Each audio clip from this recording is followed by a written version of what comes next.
नमस्कार, एग्जाम्बिया में आपका स्वागत है। हम लोग आज बात करने जा रहे हैं हिंदी में एक बहुत ही महत्वपूर्ण टॉपिक के बारे में, समास के बारे में।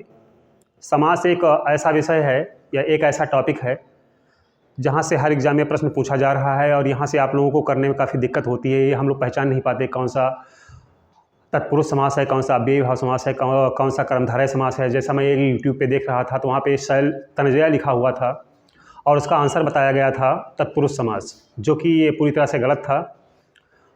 इसको हम जो है पहले हम लोग इसको पढ़ेंगे, पढ़ने के बाद में आपको कुछ प्रैक्टिस करवाएंगे जो विगत वर्षों में परीक्षाओं में पूछे गए हैं, वहाँ से हम लोग बात करेंगे।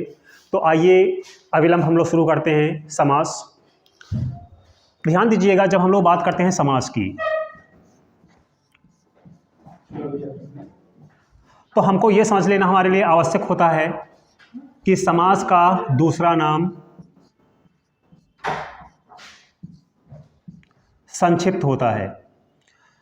समास दो शब्दों से मिलकर बना हुआ है, सम प्लस आस। सम का अर्थ होता है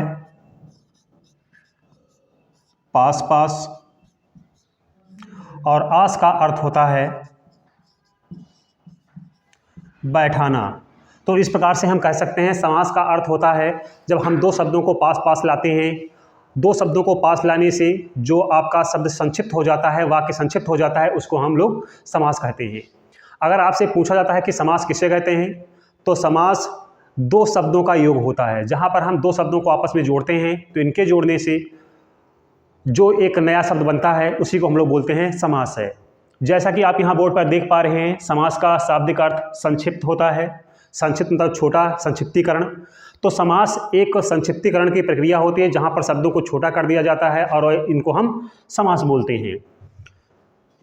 अब यहाँ पर एक तो प्रश्न आपका यहाँ से पूछ लिया जाएगा कि समास का अर्थ क्या होता है। जैसा कि हमने बताया, समास का अर्थ आपको बताया। समास का अगर पर्यायवाची पूछा जा रहा है तो आप संक्षिप्त बताएंगे। अगला इसमें एक प्रश्न आपका आता है कि समास का विलोम क्या है। समास के विलोम दो होते हैं, एक होता है विग्रह और दूसरा होता है व्यास। तो सामान्य अवस्था में आपका जब समास का विलोम पूछा जाता है तो उसमें विग्रह नहीं पूछा, तो उसमें आपका व्यास पूछ लिया जाता है। तो आपको ध्यान रखिएगा, समास का विलोम अगर आपका विग्रह है तब भी इसको हम जो है समास का विलोम बन जाएगा ये। अगर ये कहीं पे व्यास दिया हुआ है तब भी समास का विलोम व्यास बन जाएगा। तो समास का अर्थ और समास के विलोम के बारे में हम लोग अध्ययन कर लिया। अब यहाँ पर आपको ध्यान ये देना है कि जो भी आपका समास होगा, समास में एक शब्द आएगा आपका जिसको आप ध्यान लिख लेना है आपको। ये आपका होता है सामासिक पद। सामासिक पद का अर्थ होता है कि समास के नियमों का पालन करके जब कोई नया शब्द बनाया जाता है तो उसको हम समास बोलते हैं। जैसे यहाँ पर हमने लिखा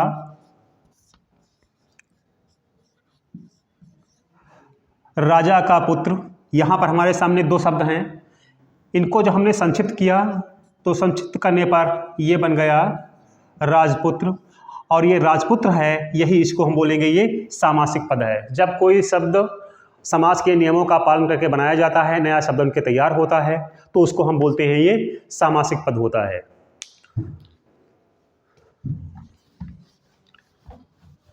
अब यहां से आपको ये ध्यान देना है कि समास के कुल 6 भेद होते हैं।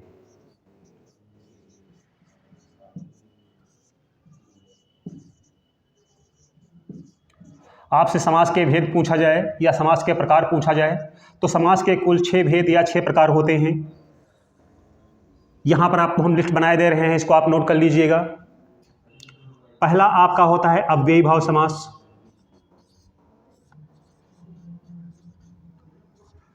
दूसरा होता है तत्पुरुष समास।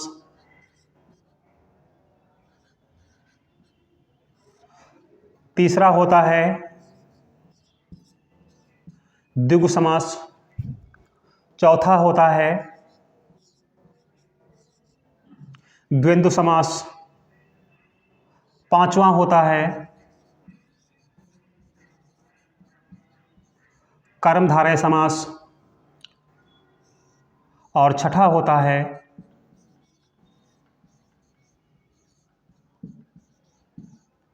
बहुव्रीहि समास। तो इसमें एक तो आपका जो है सीक्वेंस का याद रखिएगा, जो आपका अव्ययी भाव समास होता है, अव्ययी भाव समास का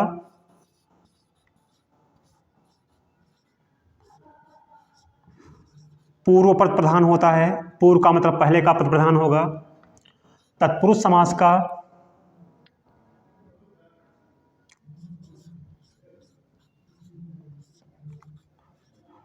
उत्तर पद प्रधान होता है, उत्तर का मतलब होता है बाद का पद। द्विगु समास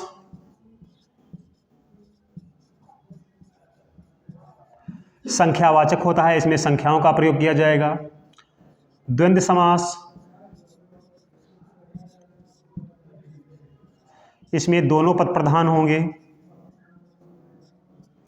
कर्मधारय समास इसमें एक आपका विशेषण होगा और एक आपका विशेष्य होगा। और बहुव्रीहि समास में दोनों पद अप्रधान होते हैं, इसमें कोई भी पद प्रधान नहीं होता, क्योंकि तीसरे की विशेषता बतला रहा होता है, जिसके बारे में हम लोग आगे जिक्र करेंगे। तो आप में कई बार प्रश्न आपसे यही पूछ लिया जाएगा कि किस समास का पूर्व पद प्रधान होता है, किस समास का उत्तर पद प्रधान होता है, किस समास के दोनों पद प्रधान होते हैं, किस समास में विशेषण और विशेष्य का प्रयोग किया जाता है, या आपसे पूछ लिया जाएगा कि किस समास में दोनों पद आपके अप्रधान होते हैं। तो यहाँ से आप इसको नोट कर लेना है कि इस प्रकार से अगर कोई प्रश्न आपसे पूछा जा रहा है तो इस बेस पे आपको इसका उत्तर आपको देना है। हम लोग सबसे पहले बात करने जा रहे हैं अव्ययी भाव समास की। अव्ययी भाव समास को लेकर के हमारे सामने इसको पहचानने में काफ़ी समस्याओं का सामना करना पड़ता है। यहाँ पर हम आपको एक ऐसा नियम बताएंगे जिसके आधार पे आपको कुछ भी रटना नहीं है, बस आपको सीधे प्रश्न देख लेना है और प्रश्न देख करके आप उत्तर इसका बता देंगे कि कौन सा इसमें अव्ययी भाव समास है, कौन सा तत्पुरुष समास है। क्योंकि दिक्कत ये होती है क्योंकि अव्ययी भाव समास और तत्पुरुष समास दोनों के बीच में हम अंतर स्थापित नहीं कर पाते हैं। तो आइए सबसे पहले हम लोग बात करते हैं अव्ययी भाव समास की। तो अव्ययी भाव समास को पढ़ने से पहले अव्यय कहते हैं किसको हैं? यहां पर आप ध्यान दीजिए, यहां पर एक शब्द लिखा हुआ है अव्यय। अव्यय में हमने क्या किया है, बड़ी की मात्रा यानी कि प्रत्यय का प्रयोग किया है, तब ये अव्यय बना हुआ है। अगर हम इस शब्द को लिखें अ प्लस व्यय प्लस बड़ी ई, तो ये आपका 3 भाग में टूट जाता है, आपका अ प्लस व्यय प्लस ई। तो व्यय का मतलब अगर हमसे पूछा जाए तो हम क्या बताएंगे? व्यय का मतलब होता है खर्च करना, और अगर हम व्यय में आ लगा देंगे तो ये अव्यय बन जाएगा। तो ये एक तरह से व्यय का विलोम बन जाएगा। तो अव्यय व्यय का विलोम अव्यय बन जाएगा। तो कहने का तात्पर्य आपसे ये होता है कि कहीं पर भी आपका ऐसा शब्द जिसका प्रयोग किसी दूसरे रूप में नहीं किया जा सकता है, उनको हम अव्ययी भाव समास बोलते हैं। ये थोड़ा सा डिफिकल्ट ये टिपिकल आपकी डेफिनेशन हो गया। तो आपको ध्यान दीजिएगा कि अव्ययी भाव समास को हम पहचाने कैसे। अव्ययी भाव समास को हम 2 तरह से पहचानेंगे।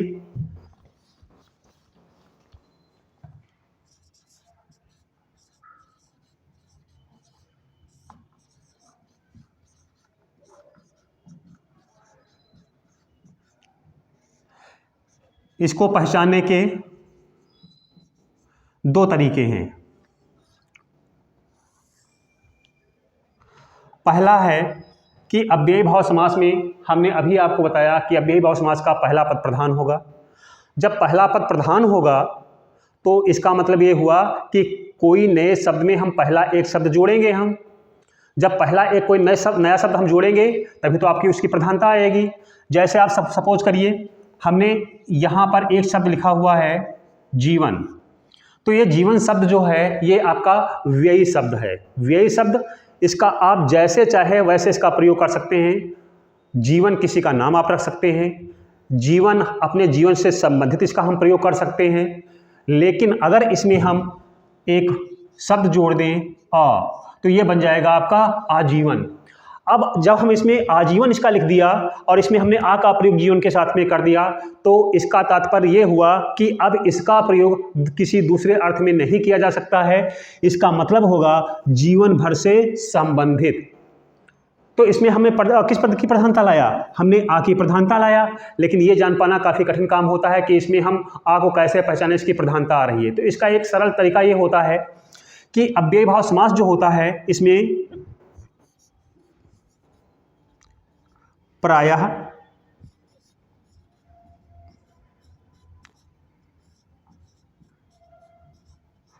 उपसर्ग लगे होते हैं। उपसर्ग जो मूल शब्द से पहले कोई शब्द जोड़ा जाता है तो उसको हम लोग उपसर्ग बोलते हैं यहाँ पर। तो अगर होता क्या है कि आपका कहीं पर उपसर्ग लगा हुआ है, कौन कौन सा उपसर्ग आपका प्रयोग किया जा सकता है? इसमें आ का प्रयोग किया जा सकता है, यथा का प्रयोग किया जा सकता है,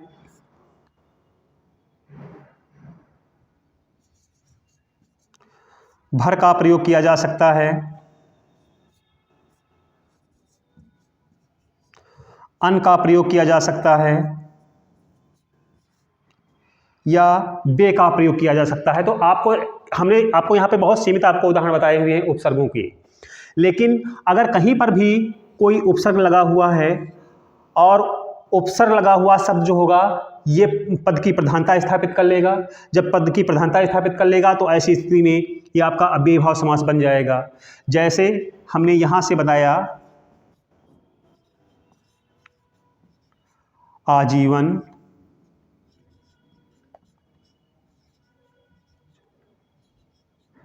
आजन्मा, अभाव। तो अगर हम देखें तो यहाँ पर आपका आ लगा हुआ है, आ लगा हुआ है, छोटा आ लगा हुआ है। तो ऐसी स्थिति में अगर कहीं पे आपका भी छोटा आ या बड़ा आ उपसर्ग आया हुआ है तो ऐसी स्थिति में वो आपका अव्ययी भाव समास बन जाता है। तो आपने देखा कि हमें इसका अर्थ नहीं पता है, लेकिन फिर भी हमने देखा अगर इसको हम तोड़ के देखें तो ये बन जाएगा आधन जीवन। तो इसमें अर्थ किसका आ रहा है? जीवन का। आ का अपना कोई अर्थ नहीं है, जिसका कोई अर्थ नहीं होता है, अगर वो पहले लग गया है तो आपका उपसर्ग लग जाएगा वो, तो ये आपका उपसर्ग बन गया है। इसी तरह से जन्मा में हमने आ जोड़ दिया, भाव में हमने आ जोड़ दिया। तो भाव का अर्थ है, जन्मा का अर्थ है, जीवन का अर्थ है, लेकिन इसमें आ का अर्थ और अ का अर्थ कोई नहीं है। लेकिन जब हमने इसको मूल शब्द के साथ में हमने इसका प्रयोग किया तो मूल शब्द के साथ में प्रयोग करने पर पूरा का पूरा जो नया पुराना शब्द था उसका इसने अर्थ बदल दिया। तो ऐसी स्थिति में आपका ये अव्ययी भाव समास बन जाएगा। यथाशक्ति की अगर हम बात करें, यथा की बात करें, यथाशक्ति, यथानुसार। तो इसमें हम देख रहे हैं शक्ति है, अनुसार है, हमने इसमें यथा जोड़ दिया, ये आपका अव्ययी भाव समास बन जाएगा। इसी तरह से आपका भरपेट, हमने पेट में भर शब्द जोड़ दिया। इसी तरह से अनावश्यक में, आवश्यक में हमने अना शब्द जोड़ दिया। और खटक में आप जोड़ दीजिए बेखटक, बेधड़क, बेपरवाह। ये सब जो होते हैं ये सब के सब आपके अव्ययी भाव समास होते हैं। तो अव्ययी भाव समास में प्रायः ध्यान रखिएगा, इसमें उपसर्गों का प्रयोग किया जाएगा। उपसर्ग यानी कि किसी शब्द से पहले जोड़ दिया जाएगा वो आपका उपसर्ग होता है, और जो आपका एक शब्द होगा वो शब्द के अर्थ बदल देगा। तो एक तो आप पहचान इनको उपसर्गों के आधार पर कर लेंगे। दूसरा, अगर कहीं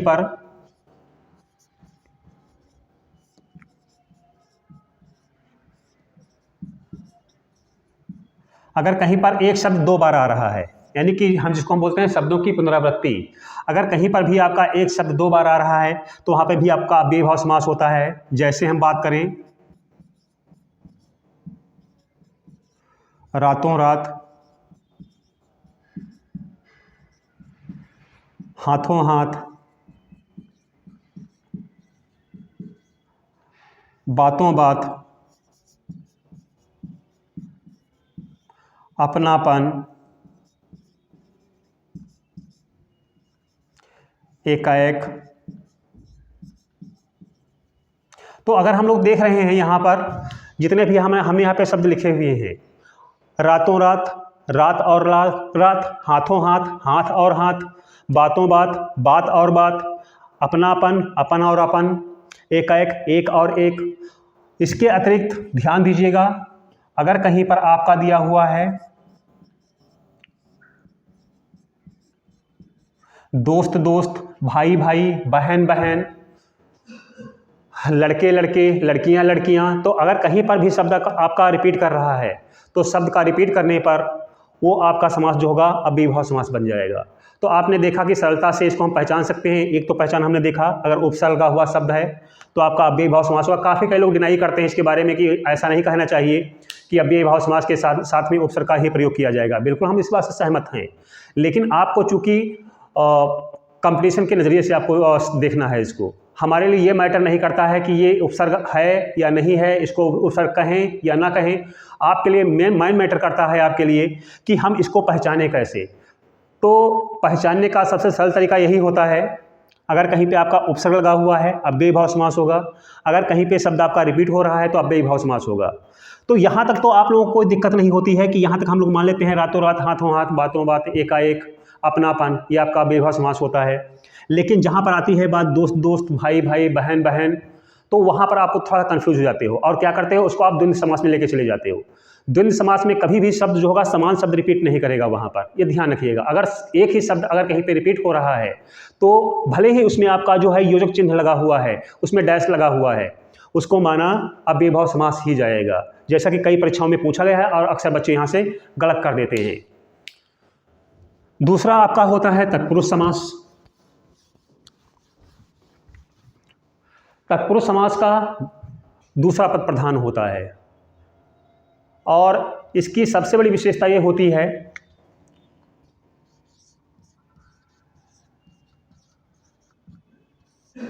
तत्पुरुष का मतलब होता है, तत् का मतलब उसके, पुरुष का मतलब पुरुष होता ही है, कहने का मतलब होता है उसका पुरुष। तो जब भी आपका तत्पुरुष समास जहाँ पर भी आपका दिया जाएगा तो एक चीज़ बहुत क्लियर याद रखिएगा आप लोग कि तत्पुरुष समास में जब भी इसका विग्रह करेंगे, जब भी आप इसका विग्रह करेंगे तो विग्रह करने पर हमेशा इसके साथ में कोई ना कोई कारक का परसर्ग को हम लोग कई बार में चिन्ह के भी नाम से जानते हैं, यानी कि किसी ना किसी कारक का इसमें चिन्ह हैगा। जब भी आप इसका विच्छेद करेंगे तत्पुरुष समास का, तो तत्पुरुष समास का विच्छेद जब करने पर आपको कोई ना कोई कारक होगा, उस कारक का कोई चिन्ह जिसको हम बोलते हैं सही भाषा में परसर्ग, कोई ना कोई परसर्ग जरूर आएगा। जैसे आप हम लोग देख लें, अगर यहाँ पर हमको कुछ शब्द दिए जाएँ और उन शब्दों का अगर हमसे विग्रह यानी तोड़ना कहा जाए तो हम क्या करेंगे। जैसे यहाँ पर आपसे कह दिया गया, एक शब्द आपका लिखा हुआ है गंगा स्नान, तो आप लोग कैसे इसको तोड़ेंगे, यानी कि कैसे इसका विग्रह करेंगे। तो विग्रह करने पर भाई हम यही तो कहेंगे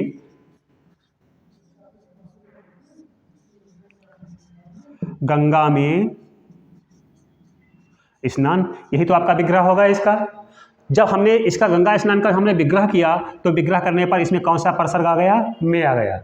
में किसका परसर्ग है, ये अधिकरण का है। अधिकरण में और पर का प्रयोग किया जाता है। तो आपने देखा कि गंगा स्नान दिया गया, गंगा स्नान के बारे में हमको नहीं पता था कि इसमें कौन सा समास है। जब हमने इसका विग्रह किया तो विग्रह करने पर हमको इसमें एक कारक का चिन्ह प्राप्त हो गया, इसलिए आपका तत्पुरुष समास बन गया आपका। इसी तरह से आपका है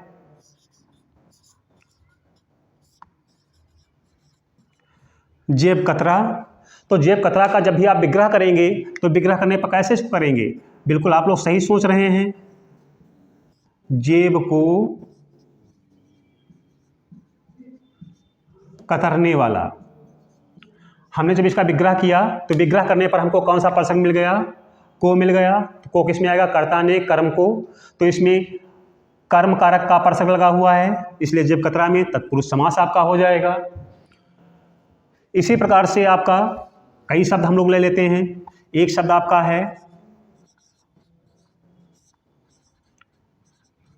दही बड़ा, पता है आप लोगों को काफ़ी पसंद होगा ये खाने में, हमको तो पसंद नहीं है। तो दही बड़ा को जब आप तोड़ेंगे तो ये बनेगा दही में डूबा बड़ा। ठीक है, तो इसमें कौन सा परसर्ग आ गया, इसमें में आ गया, आपका तत्पुरुष समास बन गया। इसी तरह से आपका युधिष्ठिर, अगर आप इसका विग्रह करेंगे तो ये बनेगा युद्ध में स्थिर। क्या प्राप्त हो गया आपको, में प्राप्त हो गया, तत्पुरुष समास है।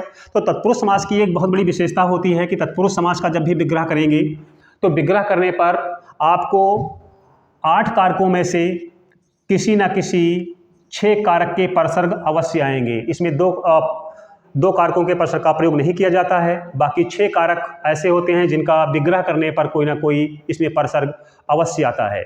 तो आप ध्यान दीजिएगा कि इस तत्पुरुष समास का जब भी आप विग्रह करेंगे तो विग्रह करने पर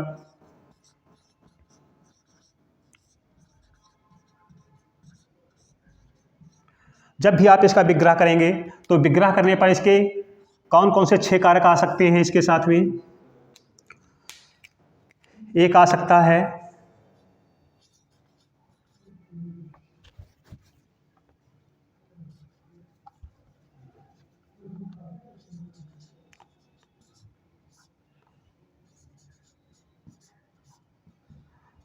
कर्म कारक,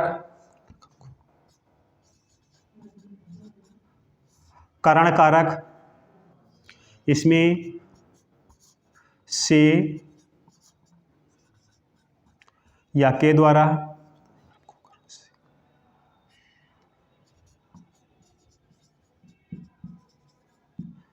संबंध में का, की, के, इसमें से कोई एक आ जाएगा।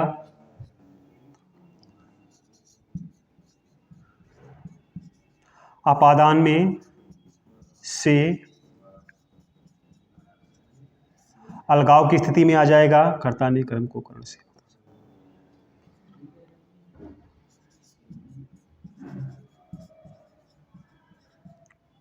अधिकरण, इसमें में या पर आ जाएगा। और फिर आपका होता है संप्रदान। संप्रदान का जब विच्छेद करेंगे तो इसमें इसका परसर्ग आएगा के लिए। तो अगर आप देख रहे हैं 2, 2, 4, 2, 6, हमने 6 कारकों का इसमें प्रयोग किया जाएगा। 6 कारकों में कर्म कारक, करण कारक, संबंध कारक, अपादान कारक, अधिकरण कारक और संप्रदान कारक। जब भी आप विच्छेद करेंगे तो विच्छेद करने पर इनमें से या तो आपको को प्राप्त होगा, या से या के द्वारा प्राप्त होगा, का की के प्राप्त होगा, से अलगाव की स्थिति में प्राप्त होगा, अधिकरण अगर होगा तो में या पर आपको प्राप्त होगा, अगर आपका संप्रदान होगा तो इसके लिए के प्राप्त होगा। अब आपको हम कुछ प्रश्न आपको दे रहे हैं, इनको आप जो है 2 सेकंड के अंदर बताइएगा। हवन सामग्री में कौन सा समास होगा, देवबलि में कौन सा समास होगा, गृहलक्ष्मी में कौन सा समास होगा, प्रधानमंत्री में कौन सा समास होगा। समास तो आपको पता ही है कि तत्पुरुष समास होगा, लेकिन इनके आधार पर अगर आपसे पूछ लिया जाता है कि इसमें कौन सा तत्पुरुष समास है, कर्म तत्पुरुष समास है, करण तत्पुरुष समास है, संबंध तत्पुरुष समास है, अपादान तत्पुरुष समास है, अधिकरण है या संप्रदान तत्पुरुष समास है, तो ये आपको बताना होगा। तत्पुरुष समास में एक नया इसमें भाग जोड़ा गया है जिसको हम लोग बोलते हैं नज्ज समास। इसको आप समझ लीजिएगा कि तत्पुरुष समास में एक नया समास जुड़ा हुआ है, यह है आपका नज्ज समास। ये तत्पुरुष समास का ही भाग है। ये आपका जो नज्ज समास होता है, ये नज्ज समास वो सब के सब समास जो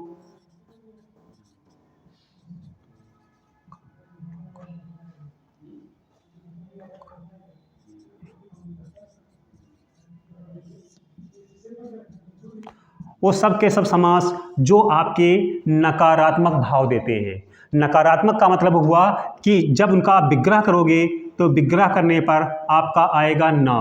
जैसे आपका लिखा हुआ है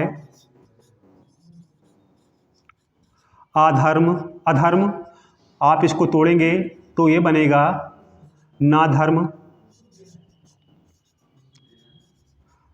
अजन्मा, ये बनेगा ना जन्मा।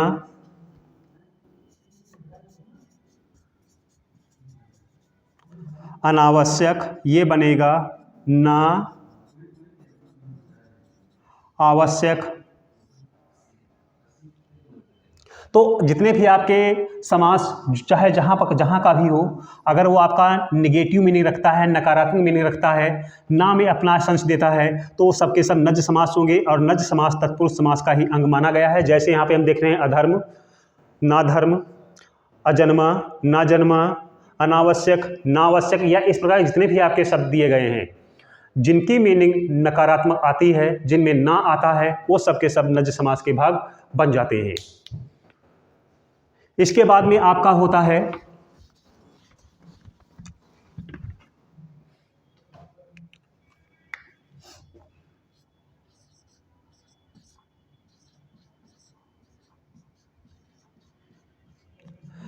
द्विगु समास। द्विगु समास जो होता है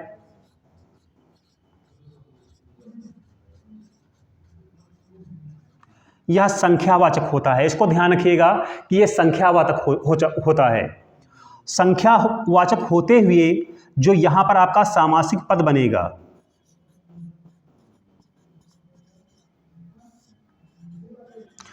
सामासिक पद क्या होता है हमने प्रारंभ में ही आपको बताया हुआ है। जो यहां पर आपका सामासिक पद बनेगा, यह सामासिक पद अपने आप में पूर्णतः का भाव लिए होगा। पूर्णता का भाव का मतलब ये हुआ कि इसमें अर्थात जैसी कोई मीनिंग नहीं निकलेगी। जो भी आपका यहाँ पे शब्द दिया जाएगा वह पूरा का पूरा शब्द अपने आप में पूर्ण होगा, उसके बाद में कोई उसका अर्थ नहीं होगा, यानी कि एक कंप्लीट अर्थ रखेगा वो, उसमें अर्थात जैसा कुछ भी छिपा नहीं होगा। तो ध्यान रखिएगा, द्विगु समास जो कि संख्यावाचक होता है, इसमें सामासिक पद पूर्णता का भाव लिए होगा, इसमें अर्थात जैसी कोई मीनिंग नहीं निकलेगी। तो ध्यान देना है आपको। अगर कहीं पर भी, यहाँ पर एक चीज़ आप लोग सीख लीजिएगा, अगर कहीं पे संख्याओं का प्रयोग किसी देवी देवता के लिए किया गया है, किसी इंसान विशेष के लिए किया गया है, या किसी राज्य के लिए किया गया है, या किसी स्थान विशेष के लिए किया गया है, अगर वो संख्याएं किसी देवी, किसी देवता, किसी राक्षस, किसी व्यक्ति विशेष, किसी स्थान विशेष के लिए किया गया है, तो वह द्विगु समास नहीं होगा, वह आपका बहुब्रीहि समास में जाएगा। जैसे यहाँ पर हमने बताया, यहाँ से आप लोग बहुत क्लियर हो लीजिएगा कि संख्यावाचक होगा। अब यहाँ पर हम लोग तुलना करते हैं कि कौन से आपके द्विगु समास होंगे और कौन से द्विगु समास नहीं होंगे। तो ध्यान रखना, यहाँ पर आपके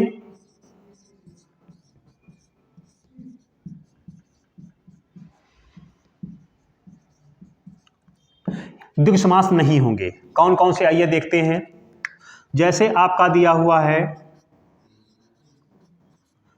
10 द्वार, और यहां पर आपका दिया है दशानन, यहां पर दिया है आपका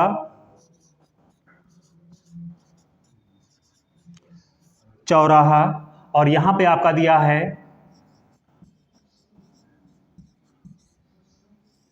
पंचमुखी, यहां पर आपका दिया हुआ है दोपहर, यहां पर आपका दिया हुआ है एक दंत। ये इस तरह से और हम शब्द आपको बताएंगे। तो अगर हम देखें तो 10 का प्रयोग यहाँ पर भी है और 10 का प्रयोग यहाँ पर भी है। अगर हमसे पूछा जाए 10 द्वार अर्थात क्या, कुछ नहीं, जहाँ पे 10 द्वार होते हैं उसको हम 10 द्वार बोलते हैं। लेकिन अगर हम कहें दशानन, तो दशानन अर्थात रावण। तो यहाँ पर हम देख रहे हैं अर्थात जैसा कोई शब्द नहीं यहाँ पर है, लेकिन यहाँ पर अर्थात रावण है। चौराहा, जहाँ पे 4 राहें मिलती हैं उसको हम चौराहा बोलते हैं। लेकिन अगर हम बोलते हैं पंचमुखी अर्थात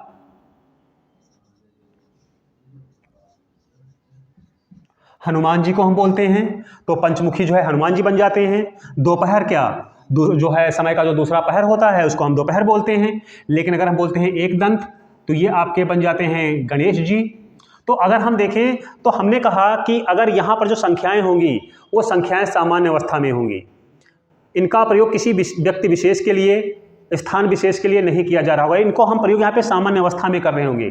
तो अगर सामान्य अवस्था में कहीं पर भी संख्याओं का प्रयोग किया जा रहा है तो ऐसी स्थिति में आपका द्विगु समास बन जाएगा। अब देखिए यहाँ पर कुछ समास ऐसे होते हैं जो आपके द्विगु समास भी हो सकते हैं, और द्विगु समास के अतिरिक्त तो आपके बहुब्रीहि समास की भी संभावना उनमें होती है। जैसे अगर हमसे कह दिया है चतुर्भुज, तो अगर हमसे कहा जाए चतुर्भुज, तो चतुर्भुज के दो अर्थ निकलते हैं।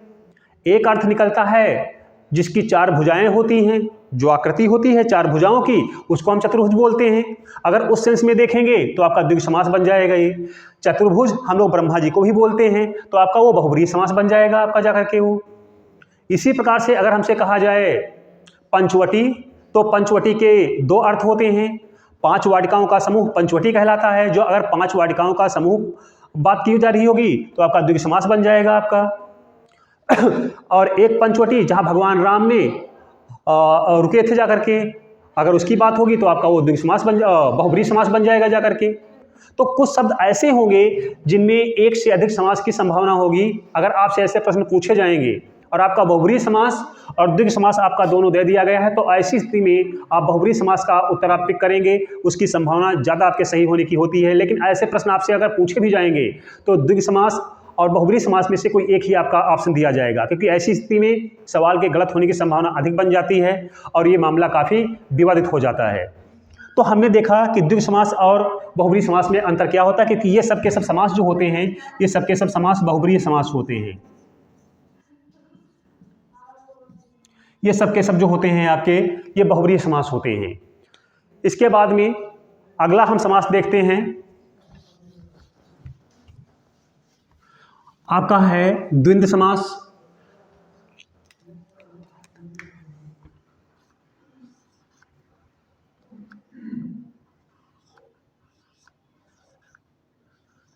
द्वंद्व समास, और इसकी वर्तनी आप याद रखिएगा। यहाँ पर आप लोग आधा धा लगा देते हो जो गलत होता है। यहाँ पर भी आधा हुआ है और यहाँ पर भी आपका आधा हुआ है।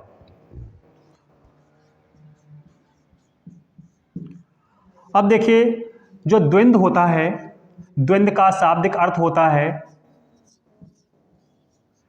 युग्म या जोड़ा। इसकी विशेषता ये होगी, जो आपका द्वंद्व समास होगा, द्वंद्व समास में दोनों के दोनों पद आपके प्रधान होंगे। इसमें से कोई भी पद ये नहीं कहेंगे कि ये पद प्रधान है और वो पद प्रधान नहीं है। इसमें जो आपके दो शब्द आएंगे, दोनों के दोनों शब्दों की प्रधानता होगी। और इसमें जो आपके दोनों शब्द आएंगे, प्रायः हमेशा नहीं याद रखिएगा, अक्सर गलत लिखा जाता है। प्रायः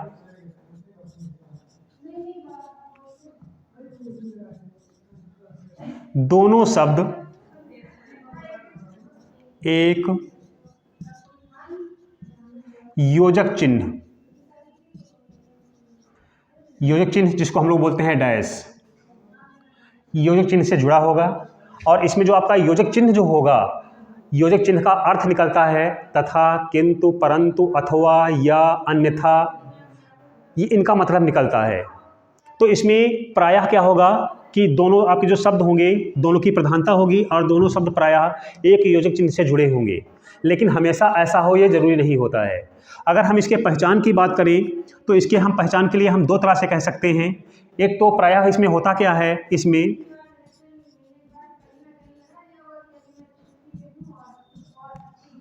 इसमें प्रायः विपरीत लिंग का प्रयोग किया जाएगा, जैसे माता पिता, भाई बहन, पति पत्नी, आदमी औरत, गाय भैंस, इत्यादि इत्यादि। एक तो इसका ये होगा कि इसमें प्रायः विपरीत लिंग का प्रयोग किया जाएगा, लेकिन हमेशा हो ऐसा जरूरी नहीं होता है। दूसरा, प्रायः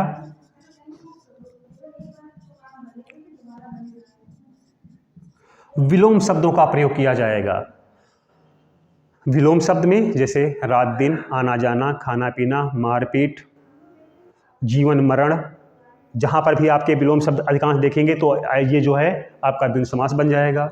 और इसके अतिरिक्त तीसरा जो होता है, अगर कहीं पर एक कहावत दी गई है, कहावत में जैसे दाल चावल, सब्जी, रोटी, जो एक दूसरे के पूरक होते हैं, अगर वो शब्द आ रहे हैं और वो शब्द भी एक योजक चिन्ह से लगे हुए हैं, तो वहाँ पर भी आपका द्वंद्व समास की संभावना होगी या द्वंद्व समास ही होगा वहाँ पर।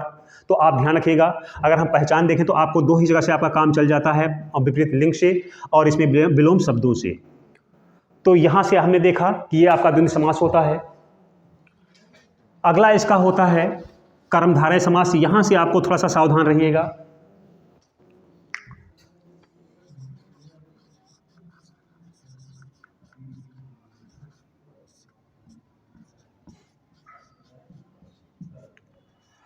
कर्मधारय समास जो होगा, कर्मधारय समास की विशेषता होगी कि इसमें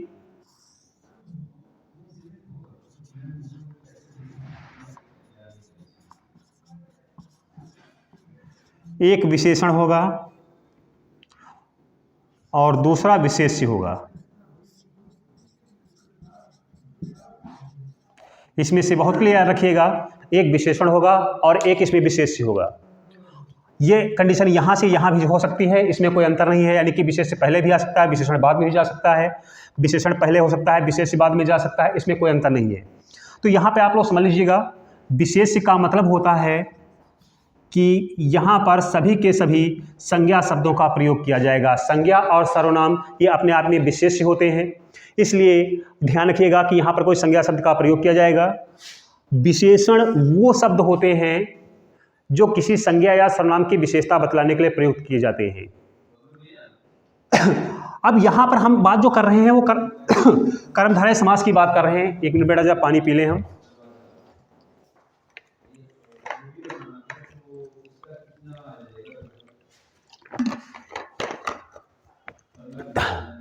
थैंक यू फॉर वेटिंग, इंतजार के लिए आप लोगों को सहस्र धन्यवाद।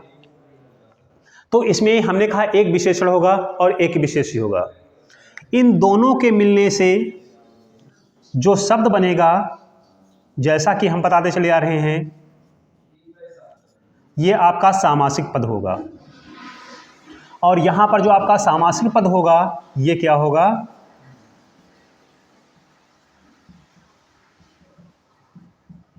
ये आपका पूर्ण भाव वाला होगा। पूर्ण भाव का मतलब हुआ कि उसका अर्थात मीनिंग नहीं निकलना चाहिए।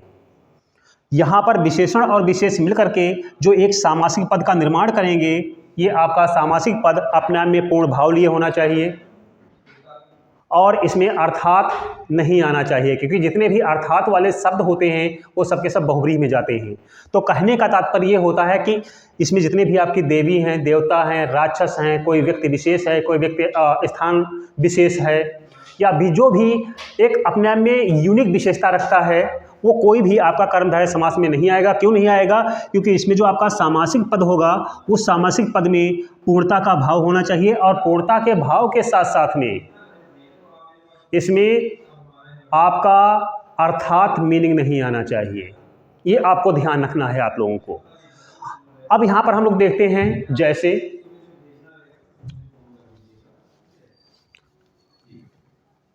जैसे हमसे कहा जाए महात्मा, तो अगर हम इसको तोड़ेंगे तो ये क्या बन जाएगा? महान प्लस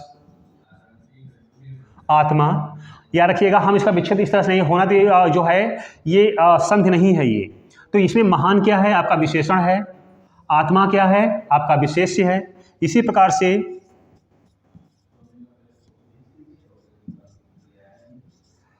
लाल साड़ी, लाल क्या है? इसमें विशेषण है। साड़ी क्या है? आपका विशेष्य है। इसी प्रकार से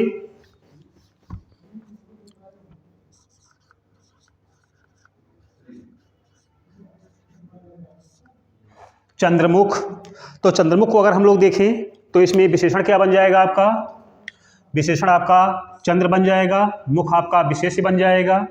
इसी प्रकार से आपका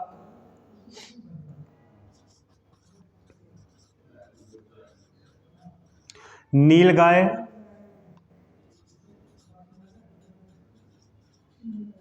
नीलांबर, नीलोत्पल,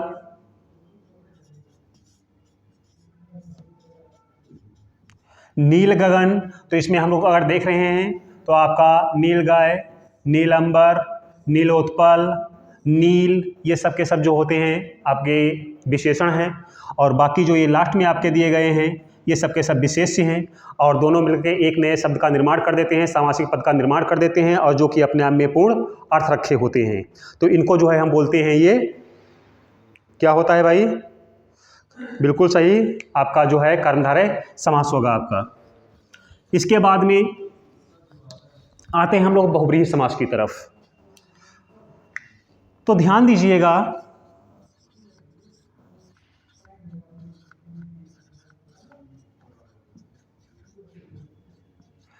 जो आपका बहुब्रीहि समास होगा, बहुब्रीहि समास में ध्यान रखिएगा,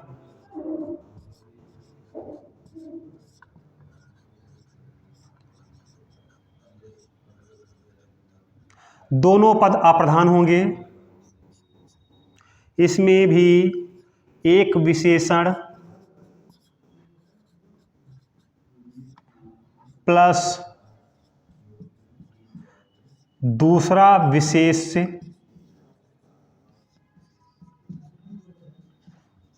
दोनों मिल करके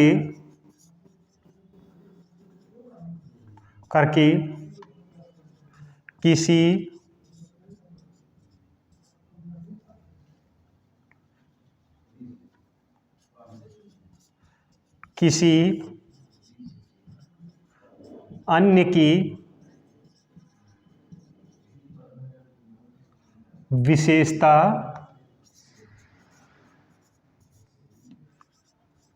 बताते हैं। अगर यूपीएससी का पेपर आप देखेंगे तो बिल्कुल ऐसे क्वेश्चन आपसे पूछा गया है। इसमें एक विशेषण होगा, एक विशेष्य होगा। दोनों शब्दों को जब आपका सामासिक पद बनेगा तो सामासिक पद बनने पर क्या होगा, ये किसी अन्य की विशेषता बतलाएगा, यानी कि इसमें सामासिक पद जो होगा अपने आप में पूर्ण नहीं होगा। इसको पहचानने के लिए आप ध्यान रखिएगा, इसकी पहचान बहुत ही आसान होती है। कहीं पर भी आपका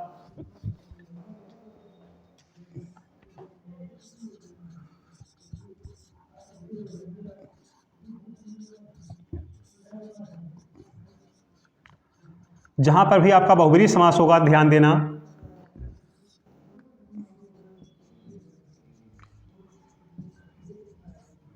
सभी देवी,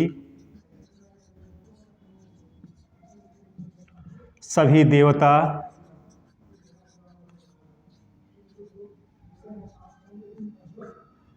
सभी राक्षस,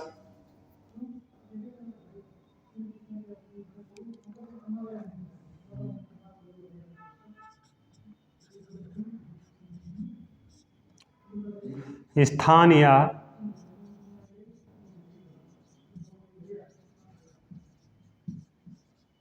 व्यक्ति विशेष, और इसमें एक और आपका होता है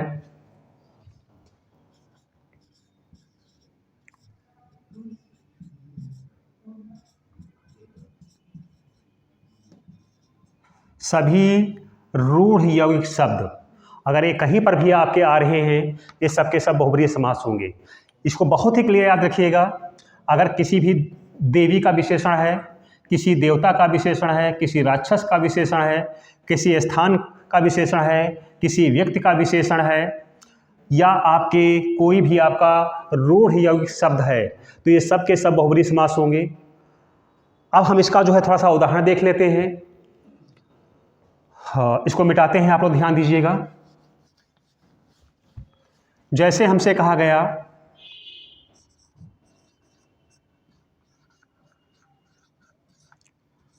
चक्रपाणि, अर्थात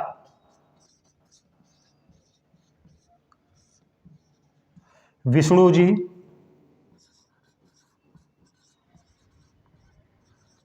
नीलकंठ अर्थात शिव जी,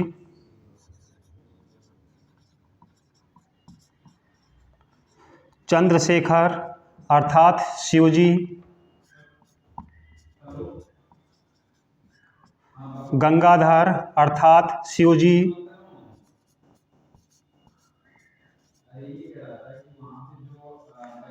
शैलतनया अर्थात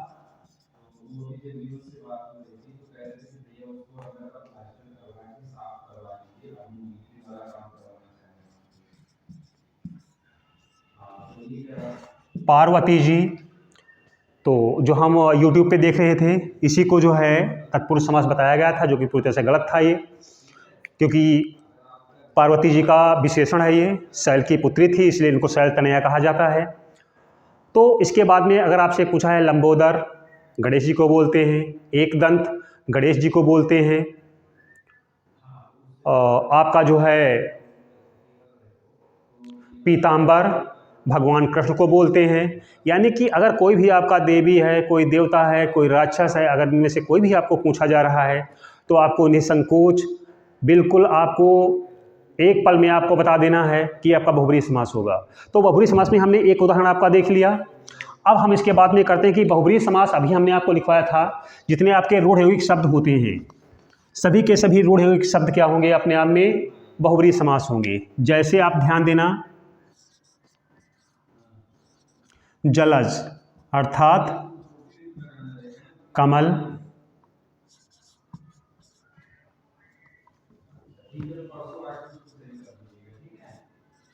अम्बुद अर्थात बादल। तो जितने भी आपके अर्थात वाले शब्द होते हैं ये सब के सब आपके बहुब्रीहि समास होते हैं।